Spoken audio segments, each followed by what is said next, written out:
I'm 64 years old, and what I'm about to tell you will make you look at your own family differently forever. 3 days ago, my son Nathan and his wife Melissa lured my husband Gerald and me to the edge of an old railroad bridge over Cutter's Ravine, and they pushed us off. As I lay broken on the rocks below, bleeding into the cold dark, I heard my husband's voice. Barely a breath. Don't move, Dot. Close your eyes. Let him think we're gone. But surviving the fall wasn't even the worst part. The worst part was what Gerald whispered to me after Nathan's footsteps finally faded the truth about our daughter Amy's death 12 years ago. I want you to understand what our life looked like before all of this, because none of it will make sense otherwise. Gerald and I built something beautiful in 42 years of marriage.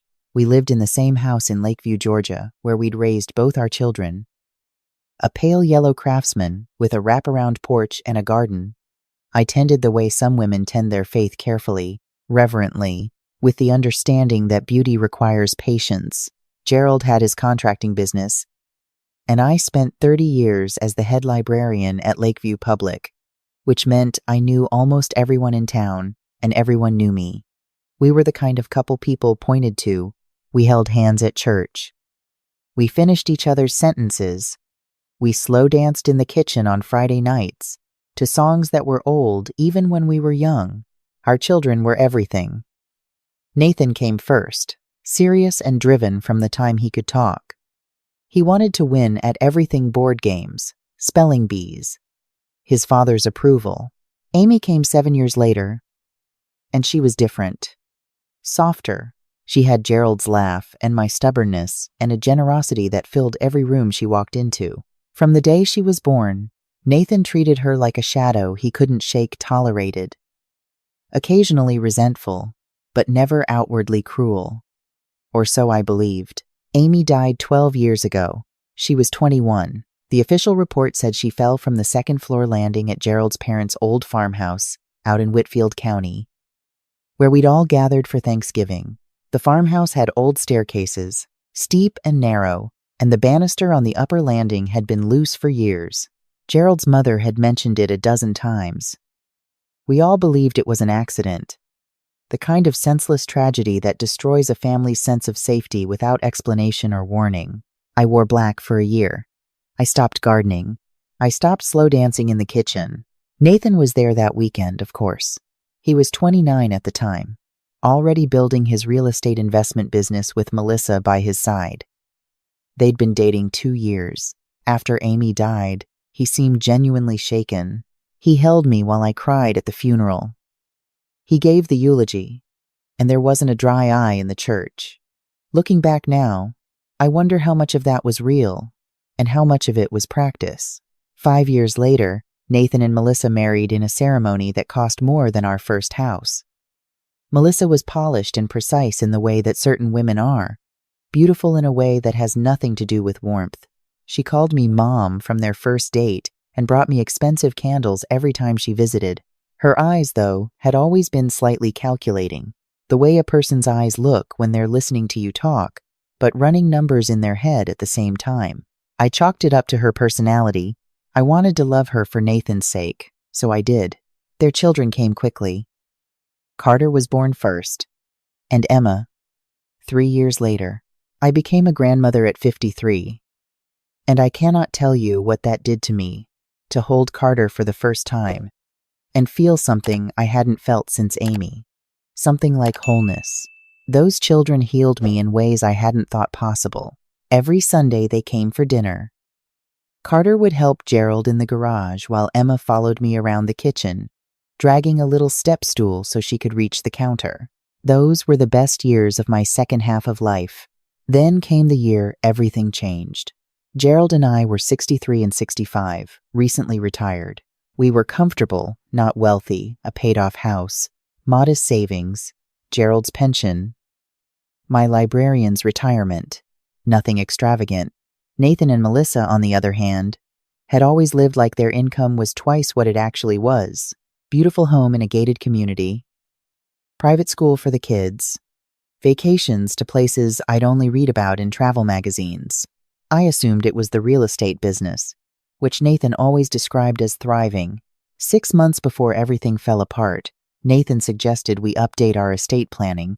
He sat us down at our own dining room table one Sunday, the children playing in the backyard, Melissa pouring coffee, and explained in a tone I now recognize as rehearsed that it was time to think practically. We were getting older. The house had appreciated significantly. Our savings were sitting in low-yield accounts. He could manage everything as our sole beneficiary and ensure proper distribution when the time came. He had a lawyer, not our longtime attorney Ruth Simmons, but someone new, a man named Craig Altman who I'd never heard of, ready to draw up the paperwork. I felt something contract in my chest but couldn't name it. Gerald signed without much resistance. I signed too, feeling the whole time like I was doing something I couldn't undo. The weeks that followed had a different texture. Nathan and Melissa began showing up unannounced. There were constant suggestions we should think about downsizing. The maintenance on the house was too much for our age. An assisted living community on the north side of town had a lovely 2-bedroom unit. Melissa would run her fingertips along our furniture with a proprietary air that made me feel like a guest in my own home. "You've worked so hard your whole lives," she told me once, sitting in my kitchen. "You deserve to rest, to let us handle things." I smiled and said nothing, and felt. One afternoon, Nathan called while Gerald was out back, and I happened to pick up the landline in the hall the same moment Gerald's cell rang in the kitchen. I could hear Melissa's voice on Gerald's phone before I put mine down, not meaning to eavesdrop, and then meaning to, because her words stopped me cold. "The Altman paperwork clears next week," she was saying. "After that, the life insurance policies are fully in place. Craig says we're covered either way, accident or natural causes." I stood in that hallway for a long time after the call ended, holding the phone against my chest, not breathing. That night I waited until Gerald fell asleep, and then I went through his desk, looking for I don't know what. What I found was a manila envelope tucked behind a stack of old tax returns. Inside were printouts, financial records for Nathan and Melissa's company, LLCs, I'd never heard of, deeds to properties that had been foreclosed, notices from 2 different banks. The business wasn't thriving. It was drowning. They were 7 months behind on their own mortgage. There were credit cards maxed to the limit. A pending judgment from a contractor. They hadn't paid for work on a commercial property. Over $300,000 in total debt with no clear path out. I sat on the floor of Gerald's study with those papers in my lap and thought about the life insurance policies Melissa had mentioned. I thought about our house, paid off and appraised at a number that would solve all of Nathan and Melissa's problems at once. I thought about how many times Nathan had mentioned, casually, that Cutter's Ravine was beautiful this time of year. I woke Gerald. I spread the papers on the bed between us, and Gerald looked at them for a long time without speaking. And when he finally looked up at me, his eyes had the hollow, devastated look of a man who already knows something and has been waiting for it to arrive. "Gerald," I said, "what do you know that you haven't told me?" He was quiet for so long, I thought he might not answer.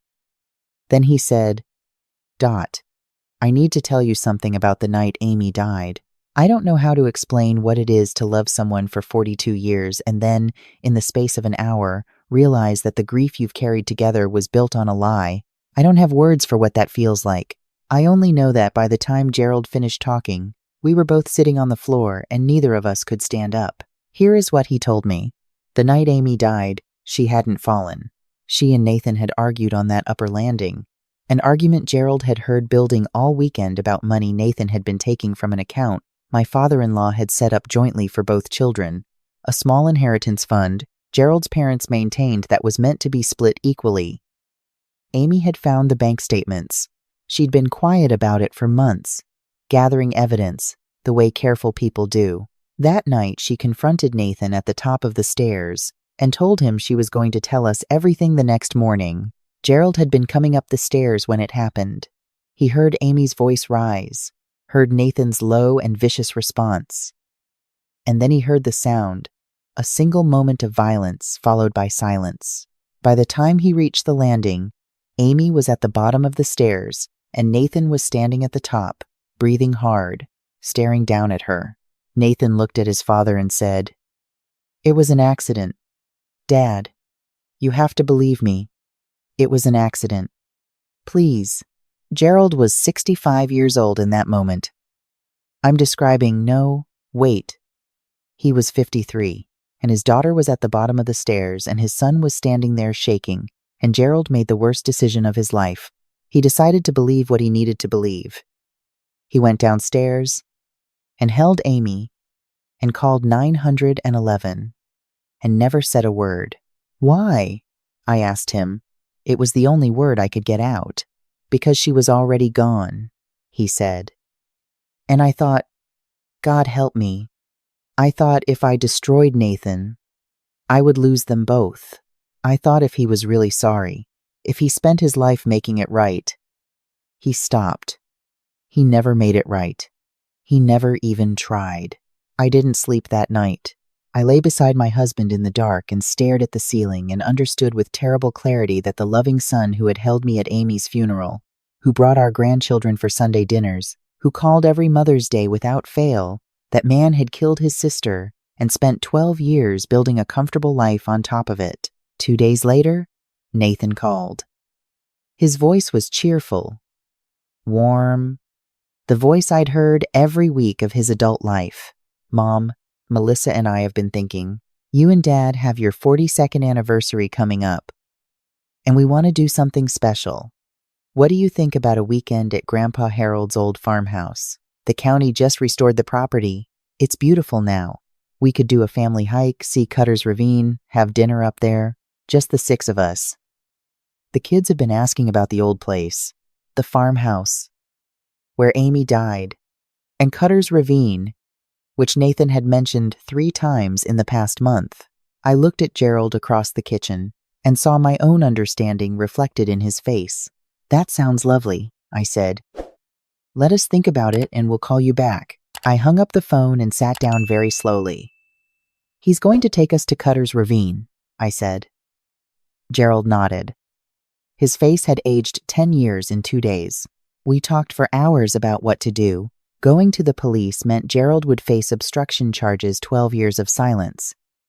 12 years of complicity. He'd researched it already, quietly, in the years between Amy's death and this moment. He knew what exposure would cost him, and beyond that, we had no hard evidence about Nathan and Melissa's current plans. A phone call overheard. Financial documents. A theory that our son wanted to push his aging parents off a bridge the way he'd pushed his sister down a staircase. If we don't go, Gerald said, they'll find another way. I thought about Carter and Emma. I thought about what would happen to them if their parents were convicted. I thought about what would happen to them if their parents succeeded and got away with it, raising 2 children on money pulled from 2 graves. We go, I said finally. But we go prepared.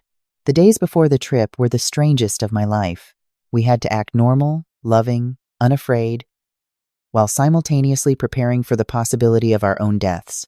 Gerald charged a small digital recorder he kept from his contracting days and waterproofed it in a Ziploc bag.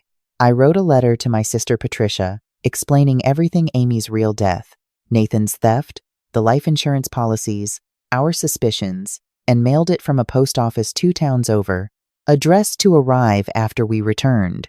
I also called Ruth Simmons, our real attorney, told her we were taking a weekend trip, and asked her, if she didn't hear from us by Monday evening, to contact the county sheriff and my sister. Ruth paused on the phone. Dorothy, is everything all right? I hope so, I said. I genuinely hope so.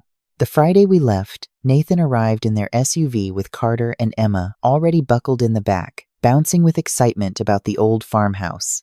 Emma threw her arms around me in the driveway and pressed a folded piece of paper into my hand. A drawing she'd made of the 2 of us in my garden. Stick figures with enormous smiles. I held it longer than I should have.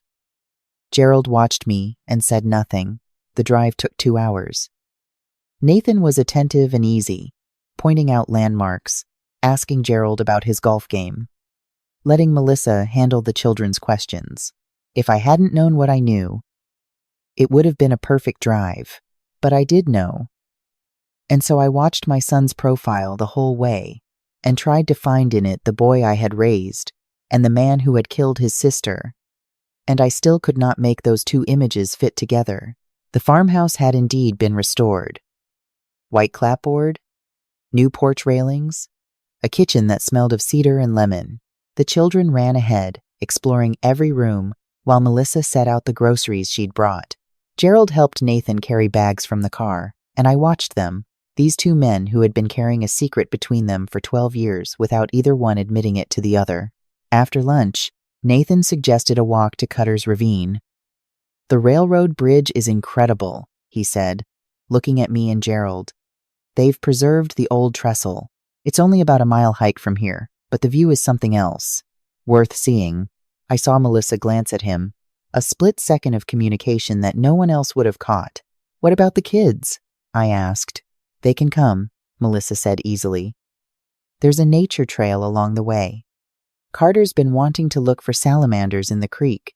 We set out in the late afternoon, Nathan leading the way, the children ranging ahead and behind. The trail was wooded and cool, damp leaves underfoot, birds calling somewhere in the canopy.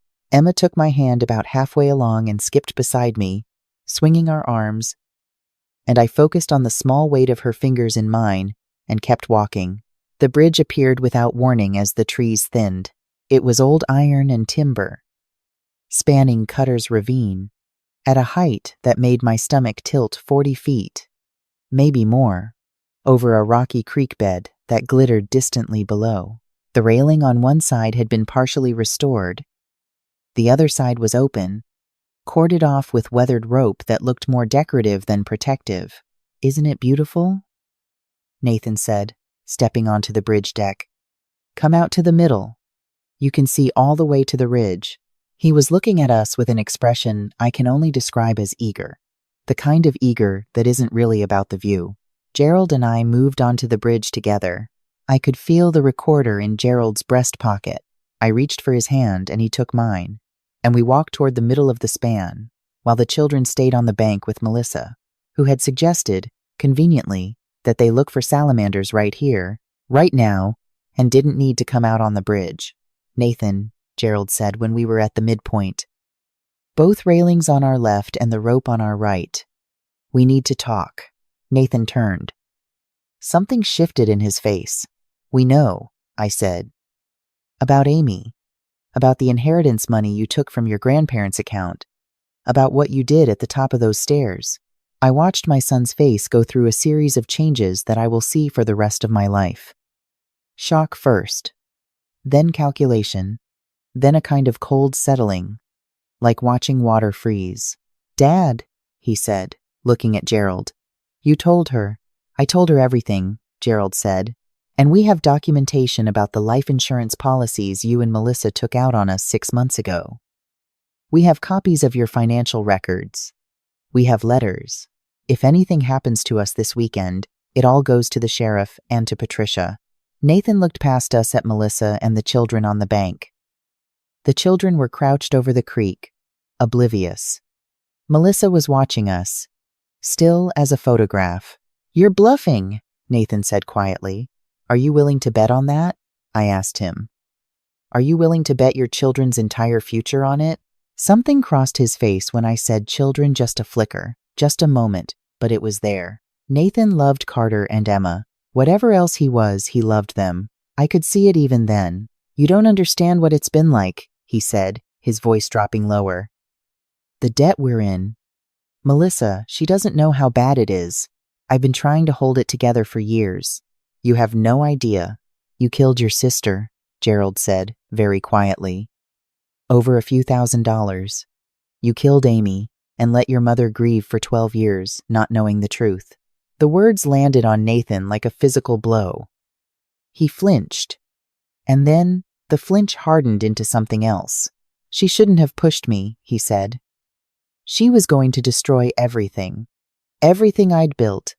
Everything I built." He stopped, looked at me. "I'm sorry, Mom. I am. But you can't undo what's already done. And right now, I need you to understand that this is the only way out for me." He took a step toward us. "Nathan." My voice was steady in a way I did not feel. "Your children are 30 feet away. They won't see anything," he said. It'll look like you lost your balance. The rope over there hasn't been properly secured for years." I checked. He had checked. He had actually come out here beforehand and checked. "Think about what you're doing," Gerald said. "There's still time to walk back from this. There's no walking back." Nathan's voice was almost calm now. "There's only forward. I've been planning this for months, Dad. It's the only thing that gets us clear." He moved fast. He grabbed my arm and Gerald shoved between us, grappling with Nathan in the middle of that old bridge. And for a terrible moment, the three of us were tangled together, the iron shuddering under our feet, the ravine yawning 40 feet below on the right side, where the rope hung slack. I grabbed the left railing with my free hand and screamed Nathan's name. "Stop!" Emma's voice, thin and high, cut across everything. She had looked up from the creek bank. She was watching. Her small face was white.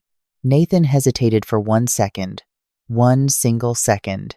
And in that second, the old timber beneath us gave a sharp crack aboard that had rotted through where it looked sound, and the three of us lurched sideways toward the open side. I remember thinking, very clearly, "Hold on." Then there was nothing but air. I hit the creek bank below the bridge rather than the rocks directly beneath it, which is what saved my life, though I did not know this until later. I know I screamed on the way down. I know I heard Gerald's voice somewhere beside me in the air. And then the impact brutal and absolute, like the world swinging a door shut on my body, pain everywhere. Breath gone. The sound of water close. I lay still because my body had no choice. Somewhere nearby, I heard Nathan's groan, then his coughing, then silence, then Gerald's voice, barely a whisper. "Dot. Close your eyes. Don't move. Let him think we're gone." I closed my eyes. I heard Nathan drag himself through the shallow water. I heard him reach Gerald, and I heard him say, in a voice I'd never heard before, empty, "Exhausted, he's gone." Then footsteps through gravel toward me. A pause. "She's gone too." Another pause. It worked. He said it like he was surprised, like he'd expected to fail. He called Melissa. I heard his end of the conversation. Just fragments. "It happened. It's done. Take the kids back to the house. Call it in as an accident." Then I heard him begin to climb back up the ravine side, slowly, favoring what I would later learn was a broken wrist. After a long silence, Gerald said, "Can you hear me?" "Yes. I'm calling 911. Stay still. You're bleeding from your head, but I don't think it's serious." "Are you?" "My ankle. My ribs." "I'm all right, Dot." Dispatch answered, and Gerald gave our location in a voice so controlled and clear that I would marvel at it afterward. My 65-year-old husband, 2 broken ribs, and a shattered ankle, lying in a creek bed with gravel in his hair, calmly giving coordinates to a 911 operator. While we waited, he told me the rest of what he'd been holding, how he'd watched Nathan in the years after Amy's death, the careful man his son had become, never reckless, never cruel outwardly, always charming, always the first to arrive, and the last to leave family gatherings. How he'd told himself it really had been an argument gone wrong, an accident of rage rather than intention. How the night I'd shown him the financial documents, he'd understood for the first time that Nathan had not spent 12 years becoming a better person. He'd spent 12 years becoming more careful. "I should have protected her," Gerald said. "And I should have protected you from knowing this alone for so long. I'm sorry, Dot. I am so sorry." I lay in that cold water and held my husband's hand and said nothing, because there was nothing to say that was sufficient. The rescue team found us 40 minutes later. By then, Melissa had called the sheriff herself, reporting a terrible accident at Cutter's Ravine Bridge, that she'd been down by the creek with the children when it happened, that Nathan had gone out to try to help his parents and hurt himself in the attempt. She had her story ready. She had probably had it ready for months. What she didn't know about was the recorder in Gerald's pocket. It had kept running the entire time. Nathan was apprehended at the farmhouse, his wrist splinted, sitting at the kitchen table when 2 deputies arrived. Carter and Emma were in the living room watching television, not yet understanding that the world they'd known was ending. Melissa was taken in for questioning separately. She maintained her innocence through the first 3 interviews. Then the recording was played for her, and her attorney called within the hour to discuss a cooperation agreement. We spent 9 days in the hospital. Patricia came the first night and did not leave. She sat beside my bed and held my hand and didn't tell me it would be all right because she knew me well enough to know I didn't want that. "I found the letter," she said. "The one you mailed before you left." "I know," I said. "You planned for this." "I planned to survive it," I told her. Carter and Emma came to see us on the 4th day, brought by a social worker named Dana who had kind eyes and a steady voice. Emma climbed onto my bed the same way she always had, automatically, like it was still a Sunday, and there was still pie cooling on the counter. Carter stood at the foot of the bed with his hands in his pockets, looking at Gerald's ankle cast and his own shoes alternately. "Grandpa," he said finally, "are you going to be okay?" "I'm going to be fine," Gerald told him. "Is Dad?" Carter stopped. "Tried again. Is Dad not coming home?" "Your dad did something very wrong," I said, "and because of it, he has to face serious consequences. But whatever happens, you and Emma are going to be taken care of. I promise you that." Emma tucked her face against my shoulder. "Can we come live with you and Grandpa?" I looked at Gerald. He nodded. "Yes," I said. "That's exactly what's going to happen." Nathan was charged with second-degree murder in Amy's death. The recording, combined with the physical evidence from the original scene that was re-examined with fresh eyes, was damning. He was also charged with 2 counts of attempted first-degree murder for what happened on the bridge. Melissa was charged as an accomplice and accepted a plea agreement in exchange for testimony. 12 years. Eligible for parole in 8. The trial lasted 3 weeks. I testified for 4 hours. When I took the stand, Nathan looked at me once, and then looked away and did not look at me again. His attorney tried to frame Gerald's 12 years of silence as the real crime. Tried to suggest that my testimony was colored by grief and confusion. I have been a librarian for 30 years. I know how to organize information. I answered every question clearly and did not waver. Gerald's testimony was harder to watch. He stood in that courtroom and admitted what he had done the decision at the top of the stairs. The silence that followed. The years of complicity with a humility that was painful and complete. When the defense attorney suggested he was an unreliable witness, Gerald looked directly at the jury and said, "I have been unreliable for 12 years. I am not being unreliable now. My daughter deserved better from me, and so did my wife, and so does this court. Guilty on all counts. Life without parole for Amy's murder. Consecutive 30-year sentences for the attempted murders of Gerald and me."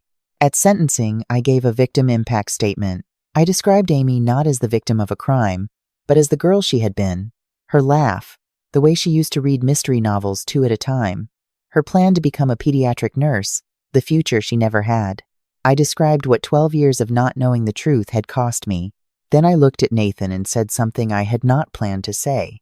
"I spent 12 years loving you without knowing who you really were. That love was real. The person I loved may have never existed outside of my belief in him. I don't know how to resolve that, and I'm not sure I ever will, but I know that Amy deserved someone to tell her truth. And I'm the only one left who can do that. So I'm here, and I'm telling it." Nathan was led from the courtroom. He didn't speak. At the door, for just a moment, he turned and looked at Carter and Emma, where they sat in the gallery beside Patricia. He looked at his children for a long time. Then the door closed. That was 6 months ago. Carter and Emma live with us now. We converted the sunroom into a bedroom for Emma pink curtains, a bookshelf that she fills with a speed that would have pleased the librarian in me. Carter sleeps in the room that was Nathan's when he was a boy, which felt strange at first, and then, gradually, right. He has Gerald's methodical quality and my stubbornness and a gentleness that I find sometimes in his face when he doesn't know I'm watching something reminiscent of Amy, though I have never said this aloud. I am back in my garden. Gerald walks with a slight limp that his physical therapist says will diminish over time. In the evenings, when the children are in bed, we sit on the porch and hold hands and don't always talk, the way people do when they have said the important things and no longer need to fill the silence with anything except presence. We put a new photograph of Amy on the mantle, a good one. She's laughing, her hair pulled back, standing in this very garden. Emma noticed it on her second week with us and asked who she was. I told her it was her Aunt Amy, who loved flowers and mystery novels and would have adored her completely. Emma looked at the photograph for a long time and then said, "She looks nice." Then she went back to what she was doing. The truth costs something. It always does. I paid for it with a daughter I didn't know how to grieve correctly for 12 years, and a husband who carried a weight alone that should never have been carried at all, and a night at the bottom of a ravine where I lay still in cold water and pretended to be dead while my son walked past me without knowing I could hear him breathe. But the truth is also the only thing worth telling. If you are watching this and something in it feels familiar, a silence someone near you is keeping, a grief that doesn't quite add up, a kindness that asks too much in return, I hope you'll trust that feeling. I hope you'll ask the question that's hardest to ask. I hope you won't wait 42 years of a good marriage and 12 years of the wrong kind of grief to find out what you already, somewhere, already know. Comment below and tell me where you're watching from. I read every single one.